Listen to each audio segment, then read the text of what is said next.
residential treatment center in California. This facility was part of a large faith-based organization, and as is true for many service-based organizations with parent corporations, there was a wide division between our reality and that of the parent, despite our shared mission. Our clients were deeply traumatized kids who had been removed from their parents and placed in at least 10 other placements before they landed with us at the place of last resort. As you may imagine, they were not children of parents with means. They had not been educated, if at all, in good school districts. They had not had acceptable housing, predictable meals, or even continuous contact with their parents. Our funding sources were the federal, state, and county governments and charitable giving. It was tough to keep the place afloat, but we had strong beliefs about good care.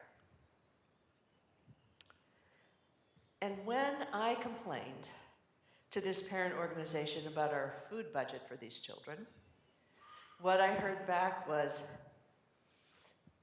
shouldn't these kids be grateful that they have food at all? When service fails, it is often because the giver harbors an often secret expectation of gratitude. The giver exerts control in this way. I'll keep giving as long as you acknowledge the favor. This is domination and not service, and certainly not love.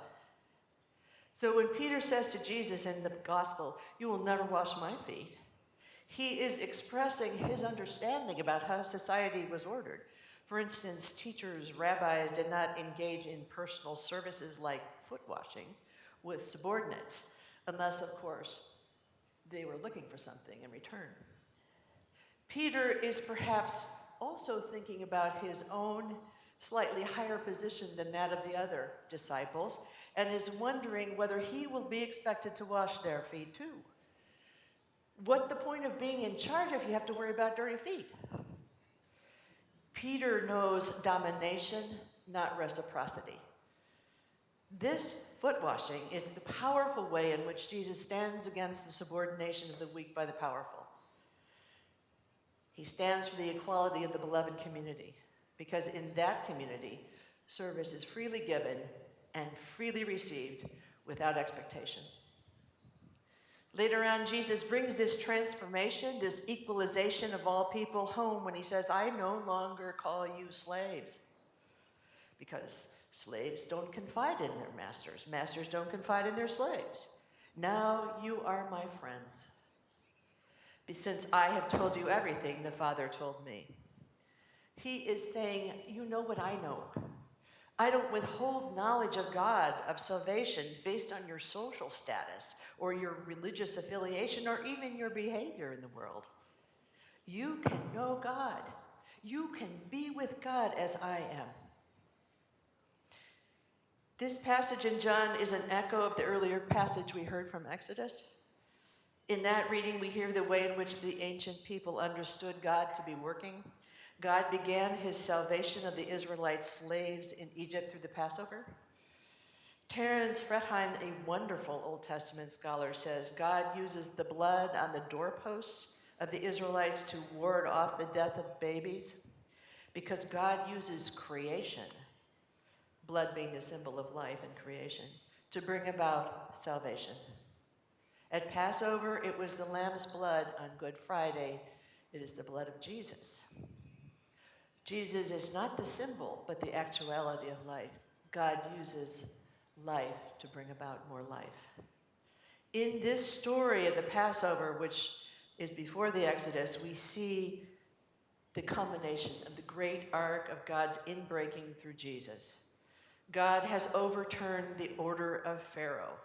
The enslaved Israelites have become free people. And from Good Friday to Easter, we have all become free from death. We are eternal people now.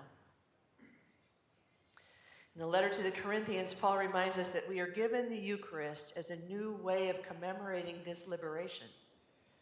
It is an invitation to that community of love. We no longer need to spill blood. We only need to remember our liberation, to embody it with each other and for the world. There is such majesty and such hope here. We come here tonight to listen and remember together. We come to attest to the power of hope and the true grit of faith passed down to us for generations. We come here because we believe that coming here tonight is our act of solidarity with Jesus. We know what is coming, but we will face that tomorrow. Tonight, we can bring ourselves with all our hopes and all our disappointments, with all our dreams and all our nightmares to this table. This is our stake in the ground against the soul-killing pull of injustice and inequality and hatred. Above all, we come here because we have been asked to believe that when we come together to remember, to eat this bread and drink this wine, we generate love. And love generates justice, and justice generates peace and freedom. I'm not much for popular Christian songs. I don't mean hymns. I don't mean hymns, Marianne. I don't mean hymns. I mean those kind of songs you hear on a particular kind of radio station when you're on a road trip and you're looking for NPR. You know what I mean? But there is this one song I love by Crowder called Come As You Are, and I just want to close with just a couple words from it. Come sit at the table. Come taste the grace. There's rest for the weary, rest that endures. Earth has no sorrow that heaven can't cure. Lay down your hurt, lay down your heart. Come as you are. Come with us tonight. Come with us, just as you are.